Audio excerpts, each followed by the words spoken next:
श्री महाप्रज्ञ गुरवे नमः। जिसके सांसों में रहता है शाश्वत शांति का स्पंदन, उस महाप्रज्ञ को वंदन, उस महाप्रज्ञ को वंदन।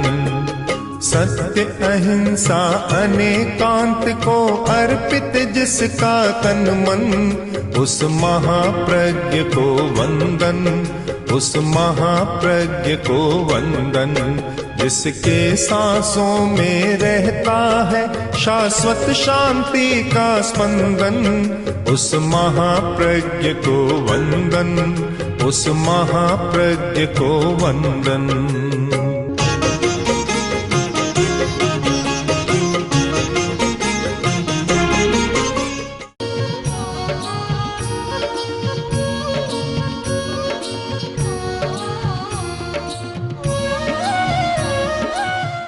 आज जिस विषय की चर्चा करना चाहता हूँ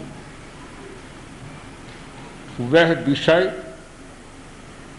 अथवा वह प्रवचन उन लोगों के लिए बहुत अर्थवान है जो पुनर्जन्म और कर्मवाद में विश्वास करते, और उन लोगों के लिए बहुत काम का नहीं है जो पुनर्जन्म और कर्मवाद में विश्वास नहीं करते।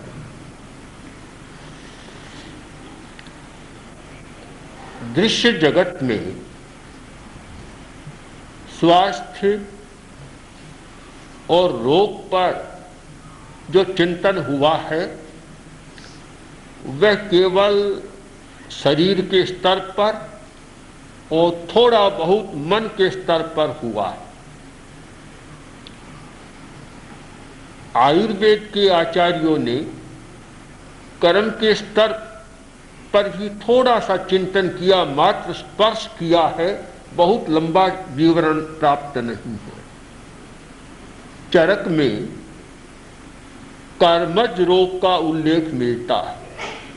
कर्म पुण्य पाप आदि कर्म है और तज्जो रोग है कर्मज रोग है। पुण्य पाप से होने वाला रोग कर्मज रोग है। एक नया चिंतन अवश्य प्रस्तुत किया था कि रोग केवल बातिक, पैतिक, श्लैष्मिक और आगंतुक ही नहीं होता, कर्मज भी होता है। 4 प्रकार के रोग तो प्रसिद्ध आयुर्वेद के, आगंतुक और उसके साथ बातिक, पैतिक और श्लैष्मिक। किंतु एक कर्मज रोग, इस सूचना ने एक नया आयाम खोला कि कुछ रोग ऐसे होते हैं जिनमें सीधा संबंध वात, पित्त और कफ का नहीं होता, केवल पूर्व जन्मकृत कर्म का संबंध होता है। भगवान महावीर ने कर्म शास्त्र का विशद निरूपण किया था। यदि हमारे सामने कर्म प्रवाद पूर्व होता तो शायद कर्म और रोग की भी विस्तृत चर्चा उसमें प्राप्त हो जाती, आरोग्य की चर्चा भी मिलती, किंतु वह ग्रंथ, महाग्रंथ आज विलुप्त हो चुका है, हमारे सामने नहीं है। किंतु कर्म के बारे में जो सिद्धांत आज प्राप्त है उनका गहन अध्ययन करें तो रोग, आरोग्य और कर्म का संबंध समझने में नई दिशाएं प्राप्त होगी कि सुख दुखानुभव साधनम शरीर, शरीर सुख दुख के अनुभव का साधन है। तो शरीर साधन है, हमें आगे जाना होगा कि सुख दुख का अनुभव कैसे होता है और किससे होता है। घटना का संबंध है, घटना घटना है, किंतु कोई भी घटना न सुख देती न दुख देती। हमारी चेतना जुड़ती है तब सुख दुख का अनुभव होता है। घटना से कोई कष्ट सुख या दुख का अनुभव नहीं होता। अगर घटना से सुख दुख का अनुभव होता तो बड़ा ऑपरेशन कभी हो ही नहीं सकता। जो मेजर ऑपरेशन होते हैं और एनेस्थेसिया का या कोई भी ऐसा शून्यता लाने वाला प्रयोग किया जाता है और कष्ट के संवेदन मस्तिष्क तक पहुंचने का रास्ता रोक दिया जाता है, घटना चाहे कितनी है, कष्ट कितना कष्ट का हेतु बन रहा है, पर कष्ट का अनुभव नहीं होता क्योंकि दरवाजा बंद कर दिया, रास्ता रोक दिया गया। तो इसे बहुत स्पष्ट है कि हमें सुख और दुख का अनुभव किसी घटना विशेष से नहीं होता, किंतु उसके साथ हमारी मस्तिष्क की चेतना जुड़ती है तब हमें सुख दुख का अनुभव होता है। तो यह हमारा शरीर सुख दुख के अनुभव का साधन है। जो सुख दुख का अनुभव करता है वह कौन है, उस चेतना को समझना होगा। वह चेतना जो सुख का अनुभव करती है, दुख का संवेदन करती है, और वह चेतना किससे प्रभावित होकर करती है, इस समस्या पर चिंतन करते समय वेदनीय कर्म हमारे सामने आता है। एक कर्म है 8 कर्मों में वेदनीय कर्म। उस कर्म का काम है कि चेतना को प्रभावित करना, सुख का संवेदन करना और दुख का संवेदन करना। प्रियता की स्थिति में, अनुकूलता की स्थिति में सुख का संवेदन, अप्रियता और प्रतिकूलता की स्थिति में दुख का संवेदन करना। यह संवेदन करना सुख दुख का, यह वेदनीय कर्म के प्रभाव से होता है। तो हम संवेदन करेंगे तो संवेदन के लिए यानी कर्म के विपाक के लिए एक सामग्री का निर्माण होता है जिसे नो कर्म कहा जाता है। एक कर्म और एक नो कर्म। नो कर्म कर्म की सहायक सामग्री। जब असात वेदनीय का संवेदन है तो शरीर में, मन में रोग की स्थिति पैदा हो जाएगी, जिससे असात वेदनीय अपना कर्म का फल दे सकेगा और उसको संवेदन करा सकेगा। एक बात को बहुत स्पष्ट जान ले, कोई भी कर्म अपना फल देता है गल हत्था देकर नहीं देता, यानी कि उसका गला पकड़ लिया। कर्म का जब विपाक होता है तो वह फल देता है माध्यम से, और वह माध्यम है कि जिस कर्म का विपाक होना है मति भ्रंश है, मति विपरीता, मति विपरीत हो जाएगी, बुद्धि विपरीत हो जाएगी। तो मति का विपर्यय, बुद्धि का विपर्यय, चिंतन का विपर्यय, भावना का विपर्यय, ये विपर्यय कर ही कर्म अपना फल देता है। साक्षात कर्म कोई फल नहीं देता, कोई माध्यम चाहिए। सबसे पहले कर्म शरीर की ऊर्जा बाहर निकलती है और वह ऊर्जा तेजस की ऊर्जा को अस्त व्यस्त करती है। वह ऊर्जा शरीर की ऊर्जा को, जैविक ऊर्जा को अस्त व्यस्त करती है। उससे हमारा नाड़ी तंत्र प्रभावित होता है, उससे हमारा ग्रंथि तंत्र प्रभावित होता है, शरीर की सारी क्रियाएं प्रभावित होती हैं और रोग का उदय हो जाता है और असात वेदनीय कर्म अपना काम कर लेता है।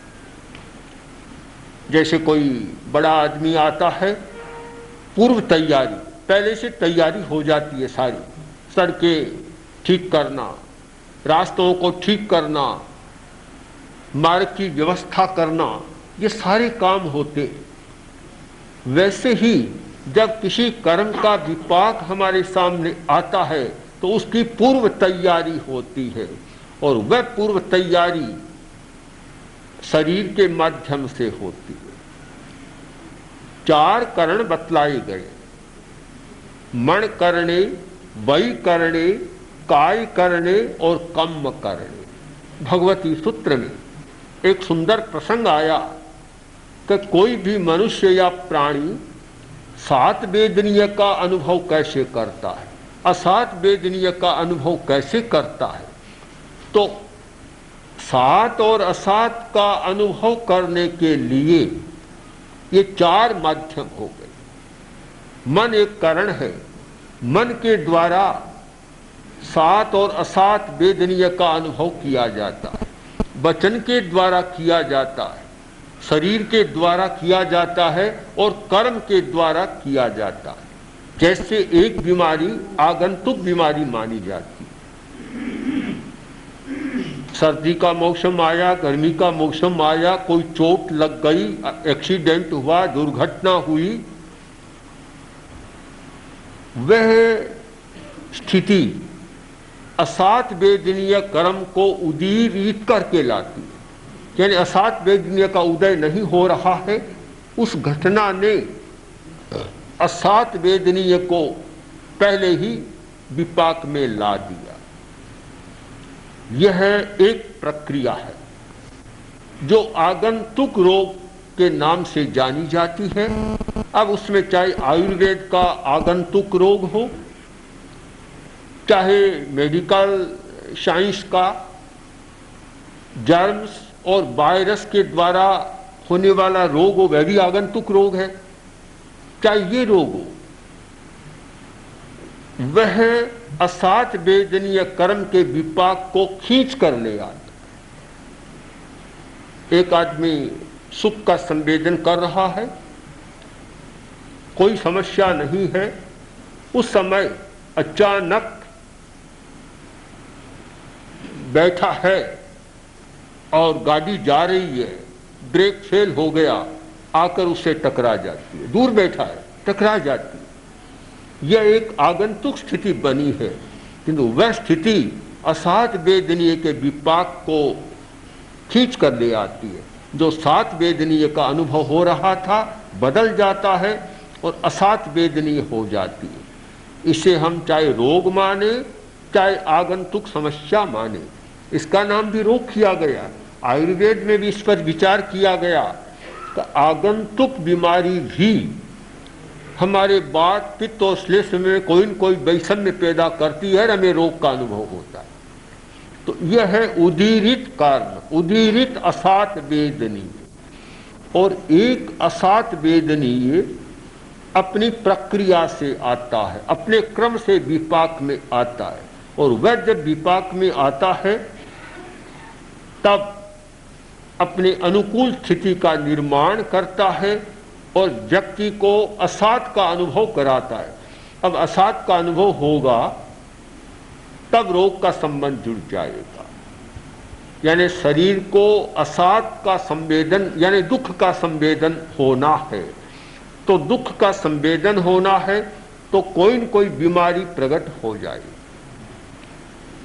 हम ये माने कि किस कर्म के विपाक से कौन सा रोग पैदा होता है, बहुत सूक्ष्म बात बन जाए। हो सकता है सूक्ष्म विज्ञान में जाए तो यह हो सकता है कि किस प्रकार के कर्म के विपाक से या असात वेदनीय के किस प्रकार से कौन सा रोग पैदा होता है। सूक्ष्मता में जाए तो निष्कर्ष निकाला जाता है, कुछ गणित के समीकरण भी प्रस्तुत किए जा सकते हैं, किंतु अभी इतनी सूक्ष्मता की चर्चा नहीं हो रही है। स्थूल दृष्टि से भी विचार करें तो असात वेदनीय का होता है उदय और विपाक, तब कोई न कोई रोग पैदा होकर और असात के वेदन का निमित्त बन जाता है और असात वेदनीय कर्म के विपाक की पृष्ठभूमि तैयार हो जाती है। यह रोग का संबंध, कर्म का संबंध आचार शास्त्र से जुड़ा हुआ। असात वेदनीय कर्म का बंध कैसे होता है? सात वेदनीय कर्म का बंध कैसे होता है, इसकी भी चर्चा हमें करनी होगी।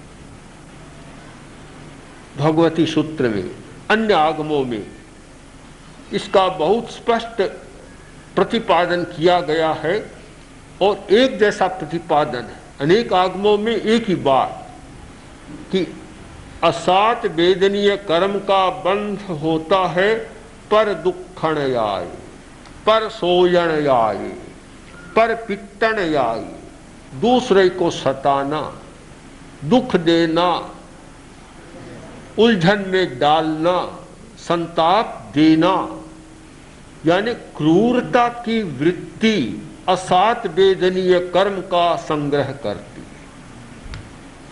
और इसके साथ साथ सात वेदनीय कर्म के बंध का प्रतिपादन किया गया वह यह है कि प्राणानुकंपया, भूयानुकंपया, जीवाणुकंपयाए, सत्तानुकंपयाए, अनुकंपा, अदुखणया, असोयणया, किसी को दुख नहीं देना, प्राणी मात्र के प्रति अनुकंपा,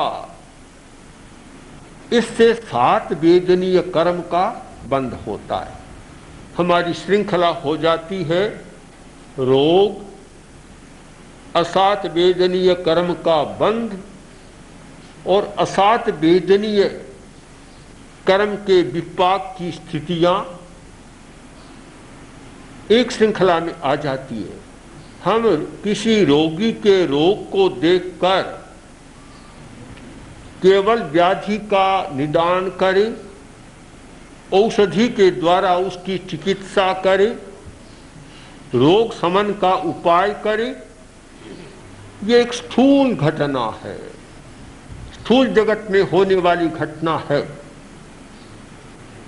कुछ ऐसा होता है असात वेदनीय का विपाक प्रबल नहीं होने वाला है तो बीमारी शांत हो जाती है, मिट जाती है। और यदि असात वेदनीय कर्म का बंध तीव्र है, 1000 दवा देने पर भी रोगी ठीक नहीं होगा।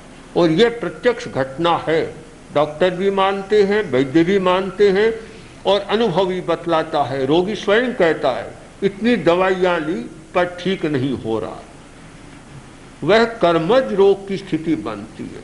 तो ऐसा कोई गाढ़ कर्म किया हुआ है, इतनी गहरी क्रूरता, उस क्रूरता से जिन पुद्गलों का संग्रह हुआ है, जिन असात वेदनीय कर्म के पुद्गलों का संचय हुआ है, वह इतना प्रबल है कि बीमारी असाध्य बन जाती है। कितना उपचार करने पर भी वे पुद्गल अपना इतना प्रभाव डालते हैं कि सब दवाइयों को बेकार बना देते, अर्थहीन बना देते, सारी चिकित्साओं को निकम्मा कर देते। हमने देखा अनाथी मुनि के आंख में भयंकर वेदना हो और इतनी भयंकर वेदना असीम कहा जा सकता। उपचार किए गए, बहुत उपचार किए, पिता ने धन का व्यय करने में कोई कमी नहीं रखी, पूरे परिवार का योग, धन का व्यय और बड़े बड़े प्राणाचार्यों को बुलाया गया, चिकित्सा कराई गई, स्वस्थ नहीं बने, वेदना कम नहीं हुई, दर्द कम नहीं हुआ। उस समय उन्होंने कर्मज रोग की कर्मकृत चिकित्सा की, क्योंकि जो कर्मज रोग होते हैं अभ्यंतरोपाय साध्या, कुछ रोग होते हैं बाह्योपाय साध्य और कुछ रोग होते हैं अभ्यंतरोपाय साध्य। हम जैन आगम के आधार पर रोगों को दो भागों में विभक्त कर दें, एक आध्यात्मिक रोग और एक बाह्य रोग। कर्म से होने वाले रोग आध्यात्मिक रोग है, अपने भीतर से पैदा हो रहे हैं, बाहर का कोई निमित्त नहीं मिला। एक बाह्य रोग जो बाहरी निमित्तों से हो रहा है, चाहे वात पित्त श्लेष्म के वैषम्य से और चाहे कीटाणु और जीवाणु के योग से, किसी कारण से हो रहा है, तो जो बाह्य रोग है वे बाह्योपाय साध्य है, बाह्य उपाय के द्वारा उनकी चिकित्सा की जा सकती है। किंतु जो आभ्यंतरिक रोग है, आध्यात्मिक रोग है, उनकी चिकित्सा बाह्य साधनों से नहीं की जा सकती, क्योंकि वे परमाणु इतने प्रबल शक्तिशाली हैं कि बाहर की चिकित्सा की दवाइयाँ औषधियाँ आती है, उनको वे अस्वीकार कर नकार देते हैं, बिल्कुल निकम्मा बना देते हैं। वे आभ्यंतरोपाय साध्य होते। अनाथी ने आभ्यंतर उपाय का सहारा लिया, ठीक हो गए बिल्कुल, और आंख झपकते ही ठीक हो गए। जहां दवाइयों ने कोई काम नहीं किया वहां वे ठीक हो गए। स्थिति पर विचार करें तो रोग के निदान में और रोग की चिकित्सा में एक नया दर्शन हमें प्राप्त होता है कि चिकित्सा केवल औषधि के द्वारा ही नहीं, किंतु अपने संकल्प के द्वारा भी की जा सकती है। ये जो संकल्प चिकित्सा का, फेथ हीलिंग का जो विकास हुआ है, उसका यह बहुत बड़ा एक आधार बनता है कि आस्था के द्वारा चिकित्सा की जा सकती है, विश्वास के द्वारा चिकित्सा की जाती है, संकल्प के द्वारा की जा सकती है, और भाव शुद्धि के द्वारा भी चिकित्सा की जा सकती है। ओम श्री महाप्रज्ञ गुरवे नमः। गुरवे नमः, गुरवे नमः। ओम श्री महाप्रज्ञ गुरवे नमः। गुरवे नमः, गुरवे नमः। ओम श्री महाप्रज्ञ गुरवे नमः। गुरवे नमः। ओम श्री महाप्रज्ञ गुरवे